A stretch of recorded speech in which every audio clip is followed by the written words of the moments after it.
नमस्कृत्य नरं चैव नरोत्तमं देवीं सरस्वतीं व्यासं ततो जयमुदीरयेत्। ओम नमो भगवते वासुदेवाय। ओम नमः पितामहाय। ओम नमः प्रजापतिभ्यः। ओम नमः कृष्णद्वैपायनाय। ओम नमः सर्वविघ्नविनायकेभ्यः।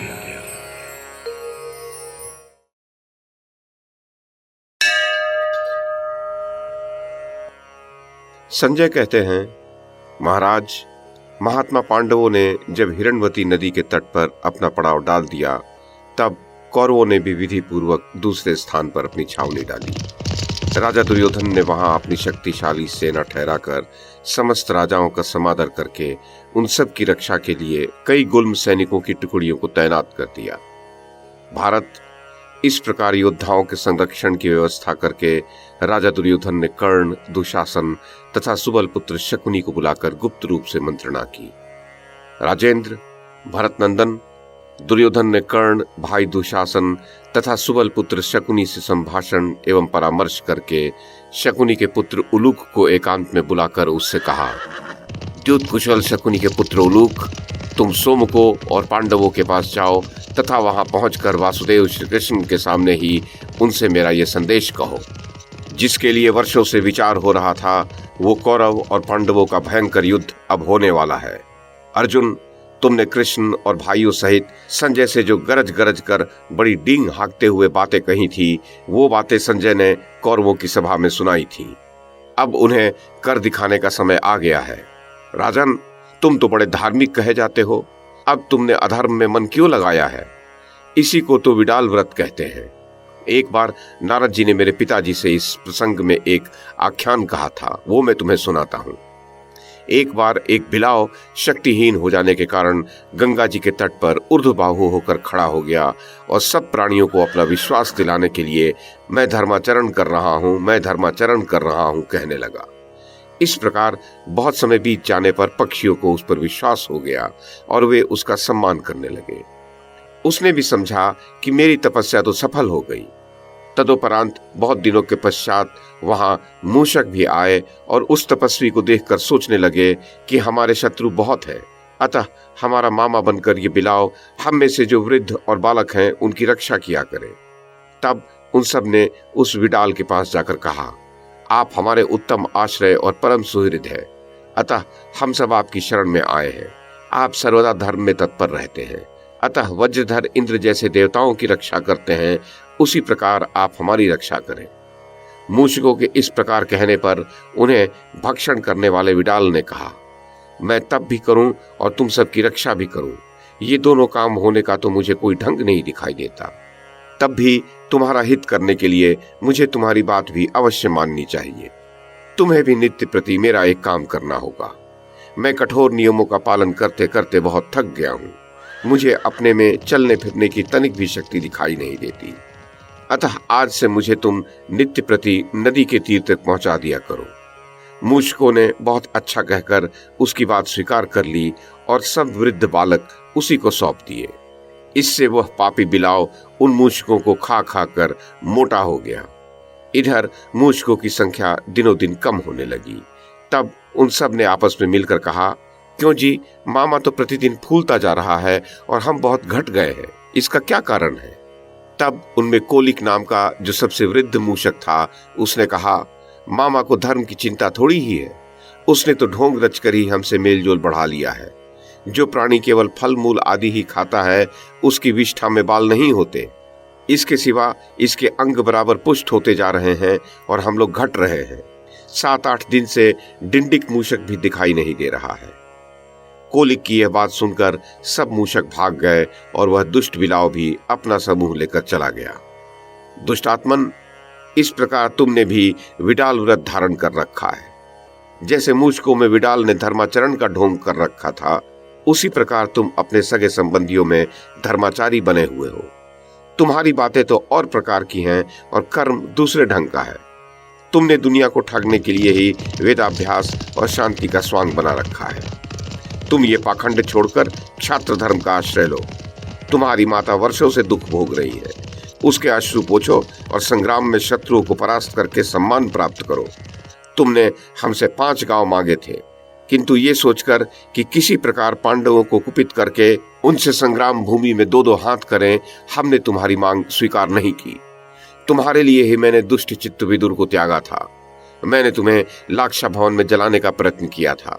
इस बात का स्मरण करके तो एक बार वीर बन जाओ। तुम जाति और बल में मेरे समान ही हो, तब कृष्ण का आश्रय लिए क्यों बैठे हो?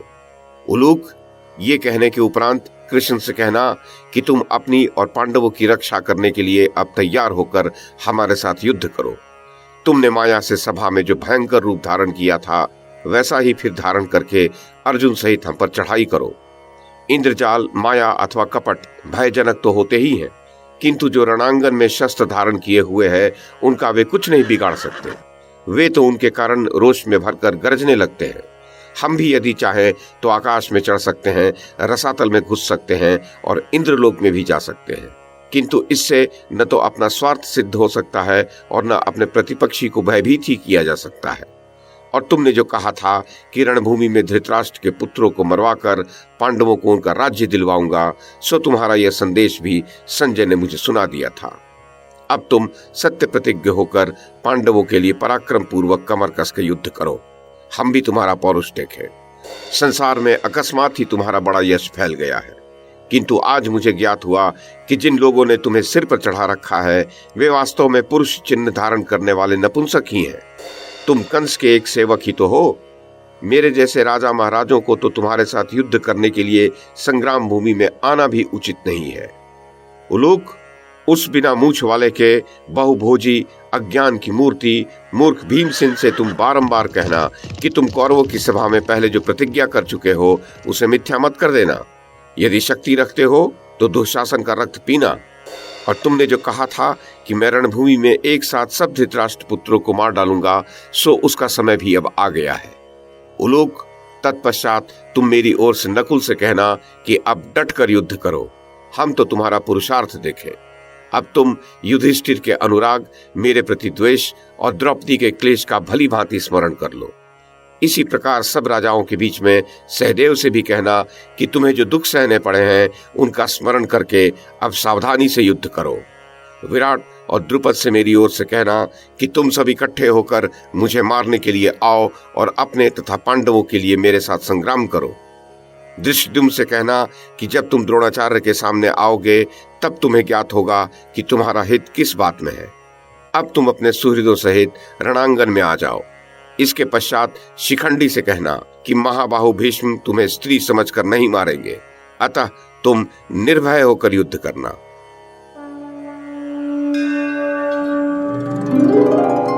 संजय कहते हैं, महाराज धृतराष्ट्र, इसके पश्चात राजा दुर्योधन ने अट्टहास किया और उलूक से कहा, तुम कृष्ण के सामने ही अर्जुन से पुनः कहना कि तुम या तो हमें परास्त करके इस पृथ्वी का शासन करो, नहीं तो हमारे हाथ से हार कर तुम्हें पृथ्वी पर शयन करना होगा। जिस कार्य के लिए कोई क्षत्राणी पुत्र प्रसव करती है, उसका समय आ गया है। अब तुम संग्राम भूमि में बल, वीर, शौर्य, अस्त्र लाघव और पुरुषार्थ दिखाकर अपने क्रोध को ठंडा कर लो। हमने तुम्हें द्यूत में हराया था। तुम्हारे सामने ही हम द्रौपदी को सभा में घसीट लाए थे। फिर हम ही ने 12 वर्ष के लिए घर से निकालकर तुम्हें वन में रखा और 1 वर्ष तक विराट के घर में रहकर उनकी दास्ता करने के लिए विवश किया। इस देश निकाले वनवास और द्रौपदी के क्लेशों का स्मरण करके तनिक पुरुष बन जाओ और कृष्ण को साथ लेकर युद्ध भूमि में आ जाओ। तुम बहुत बढ़ चढ़कर बातें बनाया करते हो, सो यह व्यर्थ प्रलाप छोड़कर तनिक पुरुषार्थ दिखाओ। भला तुम पितामह भीष्म, दुर्धर्ष कर्ण, महाबली शल्य और आचार्य द्रोण को युद्ध में परास्त किए बिना कैसे राज्य पाना चाहते हो? अजी, पृथ्वी पर पैर रखने वाला ऐसा कौन जीव है जिसे मारने का भीम और द्रोण संकल्प करें तथा जिसे इनके दारुण शस्त्रों का स्पर्श भी हो जाए और फिर भी वह जीता रहे? मैं ये जानता हूं कि श्री कृष्ण तुम्हारे सहायक हैं और तुम्हारे पास गांडीव धनुष भी है तथा तुम्हारे समान कोई योद्धा भी नहीं है। ये बात मुझसे छिपी नहीं है, किंतु ये सब जानकर भी मैं तुम्हारा राज्य छीन रहा हूँ। पिछले 13 वर्ष तक तुमने तो विलाप किया है और मैंने राज्य भोगा है। अब आगे भी बंधु बांधवों सहित तुम्हें मारकर मैं ही राज्य शासन करूंगा। अर्जुन, जिस समय दासत्व के दांव पर मैंने तुम्हें द्यूत में जीता था, उस समय तुम्हारा गांडीव कहाँ था और भीमसेन का बल कहाँ चला गया था? उस समय तो अनंतिता कृष्णा की कृपा के बिना गदाधारी भीमसेन और गांडीवधारी अर्जुन भी उस दासत्व से मुक्त नहीं हो सके थे। देखो, ये भी मेरा ही पुरुषार्थ था कि विराटनगर में भीमसेन को तो रसोई पकाते पकाते चैन नहीं थी और तुम्हें सिर पर वेणी लटकाकर नपुंसक का रूप बनाकर राजकन्या को नित्य कराना पड़ता था। मैं तुम्हारे या कृष्ण के भय से राज्य नहीं दूंगा। अब तुम और कृष्ण दोनों मिलकर युद्ध करो। जिस समय मेरे अमोघ बाण छूटेंगे उस समय सहस्त्र कृष्ण और सैकड़ों अर्जुन 10 दिशाओं में भागते फिरेंगे। फिर तुम्हारे सभी सगे संबंधी युद्ध में मारे जाएंगे। उस समय तुम्हें संताप होगा और जिस प्रकार पुण्यहीन पुरुष स्वर्ग प्राप्ति की आशा छोड़ बैठता है, उसी प्रकार तुम्हारी पृथ्वी का राज्य पाने की आशा टूट जाएगी। अतः अब तुम शांत हो जाओ।